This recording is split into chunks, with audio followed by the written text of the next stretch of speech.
सबसे पहले आप लोग इस चैनल के सब्सक्राइब कर ली, काहे कि यहाँ डेली फ्री सॉन्ग आवला। जितना भी हमार नया सिंगर भाई बाटे तो प्लीज़ चैनल के सब्सक्राइब करी। और कैसे भरोसा करी हमारा संगे धोखा कइला हो, और छठी घाटे कही के पिया काहे नहीं अइला हो। नमस्ते प्रणाम, एक बार फिर से राइटर ऑफिशियल चैनल में आप सभी का स्वागत बा। और आज हम बहुत ही हिट मैटर लेके आयल बाटी, छठ पूजा के सॉन्ग लेके आयल बाटी। और ये ट्रैक के नाम बा कि हरनमे धई धई दाबता, समर सिंह के ट्रैक पर बहुत ही मस्त सॉन्ग बा। हमके आशा ना पूरा विश्वास बा आप लोगों के ज़रूर पसंद आई। और जितना भी भाई हमारा चैनल पर नया बाटी तो प्लीज़ हमारा चैनल के सब्सक्राइब करें और वीडियो को लाइक करें। तो चलिए बिना टाइम वेस्ट कर शुरू कर जाए आज के वीडियो और देखल जाए आज के वीडियो कैसे बा। तो चलिए देखल जा। हर के तना काम में बिजी बाड़ो हम के ना बतैला हो, ए हो के तना काम में बिजी बाड़ो हम के ना बतैला हो। हर छठी घाटे बोल सैया काहे नहीं अइला हो, एहो छठी घाटे बोल सैया काहे नहीं अइला हो। तो मुखड़ा कैसन लगल प्लीज़ कमेंट करके ज़रूर बताएं। चलल जा अंतरा सुनल जा, अंतरा कैसन बा। और जितना भी भाई हमसे पर्सनल सॉन्ग लिखवाल जाते स्क्रीन पर बार बार नंबर हमार शो करत हुई 8756090687 87565090 नंबर हमार। अब जितना भी भाई हमसे पर्सनल सॉन्ग लिखवाल चाहते तो आप हमारा लग व्हाट्सअप कर सकें, कॉल कर सकें।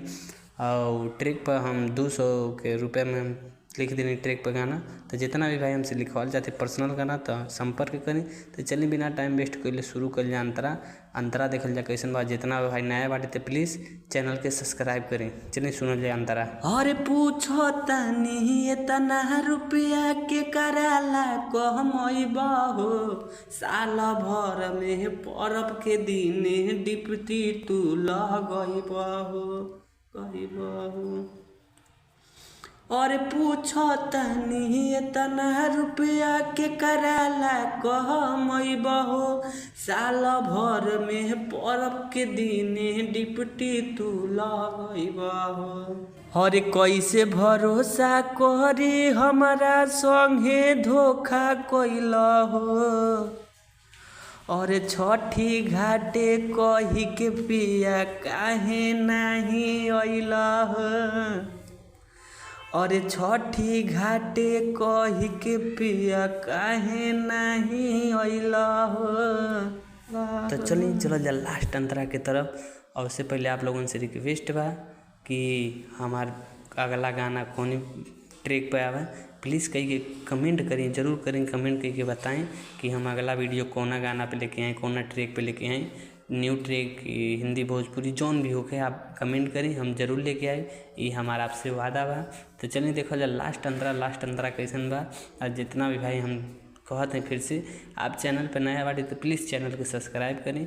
आपका छोट भाई हैं तो प्लीज़ सपोर्ट करिए। और नया हमारा चैनल बा तो प्लीज़ सपोर्ट करें, सब्सक्राइब करें। चलिए बिना टाइम वेस्ट के लिए शुरू कर जा अंतरा देखल जा कैसन बा लास्ट अंतरा। हाँ जितना भी भाई चाहते हैं कि हमारा नाम आवे तो प्लीज़ अपन नाम कमेंट करिए, अगला वीडियो में आपके नाम जरूर आई।